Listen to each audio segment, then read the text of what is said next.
Buenas noches. La noche, bajo la dirección de Claudia Gurizati, enciende las luces para que usted vea el punto clave de la noticia. Soy Jefferson Beltrán. Bienvenidos. La noticia: el contundente golpe militar propinado por las Fuerzas Armadas de Colombia al Frente 29 de la organización criminal de las FARC. La noticia: alias Jairo Martínez, quien era uno de sus principales cabecillas, perdió la vida junto a otros 26 guerrilleros en el bombardeo que ejecutó la Fuerza Aérea el pasado jueves en Guapi, un municipio del departamento del Cauca ubicado al suroccidente de Colombia. El punto clave de esta noticia: fuentes cercanas al equipo negociador le confirmaron al programa La Noche que este peligroso cabecilla de las FARC hizo parte desde el mes de febrero hasta el mes de octubre del año pasado del grupo de 30 integrantes que negocian en La Habana a nombre de las FARC un acuerdo de paz en La Habana, Cuba, con el actual gobierno colombiano. Después de octubre, es decir, de octubre del año pasado, y a través de una resolución, el gobierno colombiano le retiró a alias Jairo Martínez su condición de miembro representante y por lo tanto le fueron reanudadas sus órdenes de captura. Esta información desmiente lo que señaló en las últimas horas las FARC, que aseguró desde La Habana, Cuba, que este cabecilla estaba en Colombia, cumpliendo, según ellos, una misión de pedagogía de paz. La muerte de Pedronel Daza, alias Jairo Martínez, fue confirmada este miércoles desde La Habana por los cabecillas de la organización terrorista de las FARC. El compañero Jairo Martínez, integrante de la delegación de paz de las FARC-EP en La Habana, quien estaba en misión de pedagogía de paz en dicho frente, se encuentra entre los guerrilleros asesinados.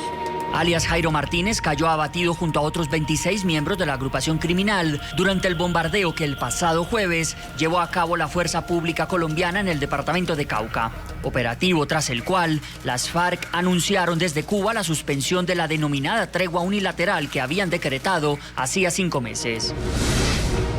No estaba en nuestra perspectiva la suspensión de la determinación del cese al fuego unilateral e indefinido, proclamado el 20 de diciembre de 2014 como un gesto humanitario y de desescalamiento del conflicto, pero la incoherencia del gobierno Santos lo ha logrado. Sobre alias Jairo Martínez, lo más reciente que la opinión pública conoció fue su vinculación en febrero de 2014 como miembro representante de las FARC en la mesa de negociación que busca acordar un modelo de paz con el gobierno del presidente Juan Manuel Santos. A Cuba llegó a integrar la mesa junto a alias Fabián Ramírez y alias Fidel Rondón. Según lo que afirmó el grupo terrorista, el cabecilla se encontraba cumpliendo una misión de pedagogía sobre el proceso de paz en la región donde fue dado de baja. Pero cabe resaltar que cuando un miembro representante de las FARC es devuelto de La Habana a territorio colombiano, luego de que se completa el cupo fijado de 30 miembros al que tiene derecho cada una de las partes, las órdenes de captura que tenga en su contra quedan reactivadas tras 48 horas conforme a un protocolo establecido. Habrá que determinar, usted sabe muy bien, cuáles son las condiciones bajo las cuales se autorizan el ingreso de integrantes de las FARC que vienen de La Habana a nuestro país. Y como usted sabe, hay unas operaciones humanitarias precisamente para el tema del desminado, que no son en la zona donde se dio el bombardeo la semana pasada. Alias Jairo Martínez fue miembro del bloque sur de las FARC y comandante del Frente 14. Bajo su responsabilidad estuvo la seguridad que la agrupación criminal dispuso para la llamada zona de distensión, epicentro entre 1999 y 2002 de los fallidos diálogos de paz con el entonces gobierno del presidente Andrés Pastrana.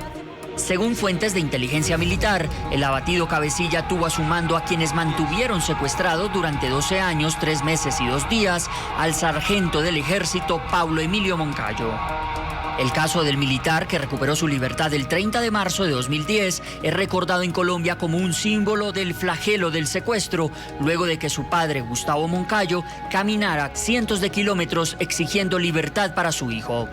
En el prontuario de alias Jairo Martínez también figura el secuestro de un avión el 20 de febrero de 2002 en el departamento de Caquetá, sur del país. Luego de ser forzado a aterrizar en plena carretera, la agrupación terrorista dejó en cautiverio al senador Jorge Eduardo Hechem, quien iba a bordo de la aeronave. Este hecho provocó el rompimiento de las conversaciones de paz con el gobierno Pastrana. Este grupo guerrillero, con sus acciones y con su actitud, se ha encargado de cerrarle la puerta a la solución política. Además, alias Jairo Martínez fue quien entregó en 2010 a una misión humanitaria las coordenadas para recuperar los restos del coronel de la policía Julián Ernesto Guevara, quien murió en cautiverio en 2006 y había sido secuestrado por las FARC el 1 de noviembre de 1998. En nuestros estudios de NTN 24, saludo a Salud Hernández Mora, es columnista y periodista del diario El Mundo de España.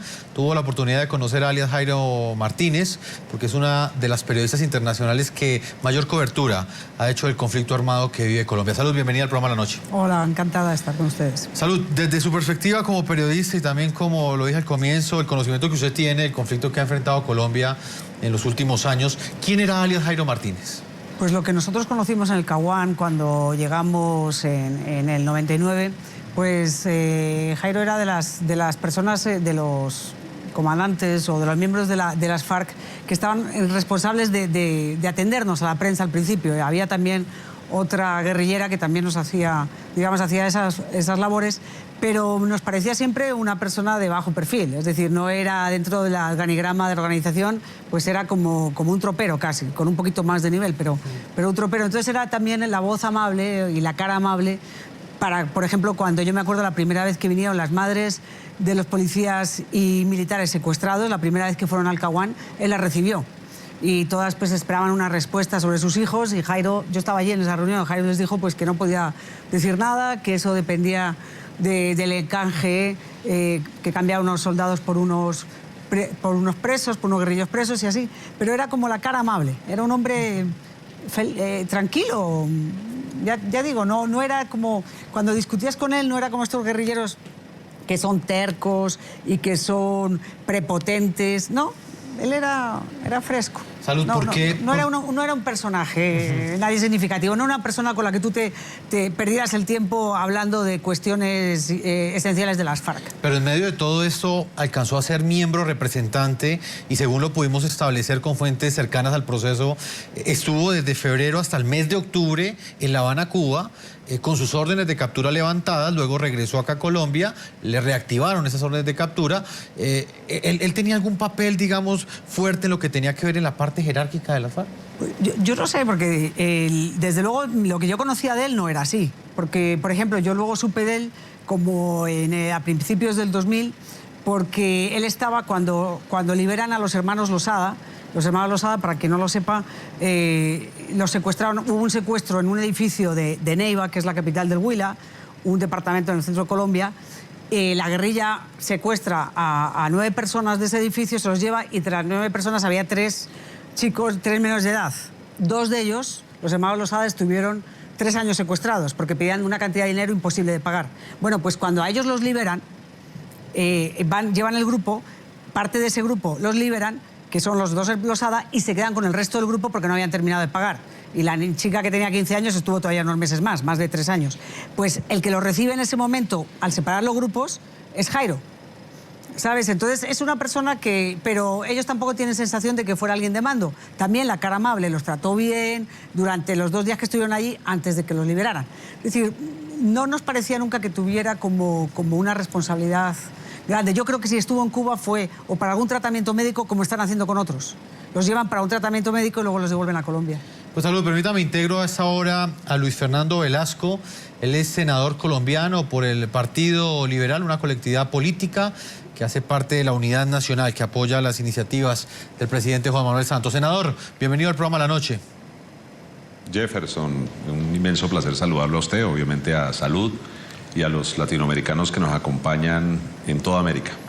Senador, ¿usted cómo interpreta este hecho en el que, por un lado, las FARC le confirman al país que uno de sus principales cabecillas fue dado de baja, murió en un bombardeo del ejército de Colombia, cuando según las FARC este cabecilla cumplía una misión de pedagogía de paz, pero por el otro lado se confirma a través de fuentes cercanas al proceso de paz que él no cumplía ningún tipo de misión y que sus órdenes de captura estaban reactivadas desde el pasado mes de octubre?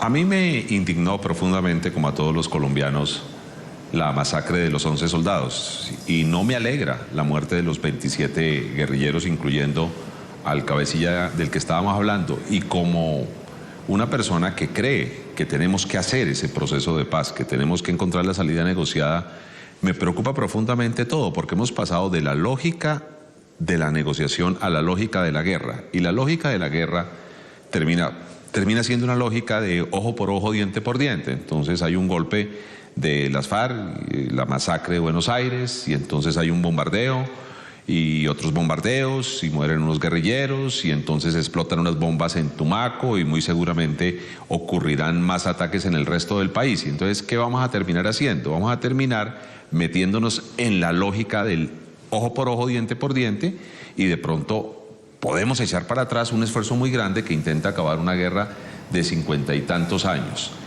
Que muera este comandante y los otros guerrilleros, pues es el efecto de negociar en medio de la guerra. Y eso tiene cierta lógica hasta que el proceso va avanzando, pero en el avance en que veníamos haciendo, a mí de verdad me preocupa eso. Salud, ¿cuál es su opinión? Le planteaba al senador Velasco esas dos versiones. Esta mañana Colombia conoce esta noticia a través de Pastor Alape. Él dice que él estaba cumpliendo una misión de pedagogía de paz, pero pues no solamente nuestras fuentes, sino también el viceministro de Defensa, pues ha dicho que no estaba cumpliendo ninguna misión humanitaria. Bueno, yo quería decir una cosa que ha dicho el senador Velasco. A mí me parece que es muy peligroso empezar a hablar que esto es un ojo por ojo, diente por diente. Es como decir que la institucionalidad actúa para vengarse de ataques que sufre la ciudadanía. Yo creo que hay que poner dos niveles, es decir, una cosa son los actos terroristas de un grupo como las FARC y otra cosa es lo que hace un Estado en una defensa legítima, utilizando los medios legítimos de defensa. Es decir, son dos cuestiones completamente diferentes. Yo creo que en el momento en que ellos están en Cuba, pues saben que tienen las órdenes levantadas. Si pisan Colombia, obviamente son personas, como digo, Jairo tendría una cara amable, pero fue carcelero, por ejemplo, durante unos días de estos secuestrados, carceleros de 3 muchachos que eran menores de edad, que llevaban 3 años secuestrados. Y él se encargó de que los 2 que habían pagado ya, su papá, casi todo, porque su mamá seguía secuestrada y estuvo 7 años, los 2 que habían pagado el secuestro, los encauzó como para que fueran hacia la libertad y se quedó con nosotros, que estaban secuestrados. Es decir, que tampoco es que fuera un angelito, es un secuestrador. Entonces no pongamos al mismo nivel. A mí me parece también terrible que mueran 27 personas, terrible. Yo no le deseo a Jairo Martínez ni a ninguno, les deseo que se mueran, pero ellos saben que si uno está en una actitud siempre bélica, si ellos lo único que están haciendo, a lo único que se dedican es a extorsionar, a secuestrar, a poner bombas, a traficar, pues obviamente van a ser siempre objetivo de las Fuerzas Armadas colombianas. Entonces ellos saben cuál es el riesgo que corren. Si ellos no quieren correr ese riesgo, pues la puerta es entregar las armas y que les den unos beneficios jurídicos pues muy, muy generosos, como se les han dado, por ejemplo, a los paramilitares. Senador Velasco, ¿usted qué opinión tiene? ¿Cree usted que estos hechos que se han conocido en las últimas horas, la muerte específica de alias Jairo Martínez, aportan o no aportan a ese modelo de paz que está negociando el presidente Juan Manuel Santos en La Habana, Cuba? Claro que no aportan y quiero hacer un comentario. Yo no legitimo las acciones de la FARC, pero yo en medio de esta locura de la guerra veo seres humanos que están muriendo. Y precisamente creo que hay que hacer un proceso de paz y un proceso de negociación para que no sigan muriendo. Claro, el Estado tiene la legitimidad de las armas y la legitimidad se usa para defender ciudadanos, pero es que ahí hay seres humanos y entonces en la lógica de la guerra, que no es la lógica de una sociedad civil, cuando alguien golpea, el otro contragolpea. Y esa lógica es la que va a comenzar a imperar hacia adelante y la que puede echar por atrás un intento de negociación que a mí me parece serio y a mí me parece necesario para el país. Ahora, ¿cómo va a afectar el proceso de negociación? Alguna confianza se ha ganado cuando uno ve aterrizar a Fabián Ramírez, que es otro mítico comandante guerrillero, en un helicóptero prestado por el propio Estado colombiano para iniciar un programa de desminado. Eso, digamos, impactó a un sector de la población. Cuando uno ve unos anuncios todavía no totalmente concretados de comenzar a sacar a los menores del conflicto. Y la misma periodista Salud debe reconocer que en ese cese al fuego unilateral de las FARC mermaron, que no terminaron las acciones, pero sí mermaron considerablemente. Yo vengo de una región de la región de donde fue el bombardeo, el departamento del Cauca. Y en el Cauca sentimos evidentemente algún tipo de respiro frente a esa tregua.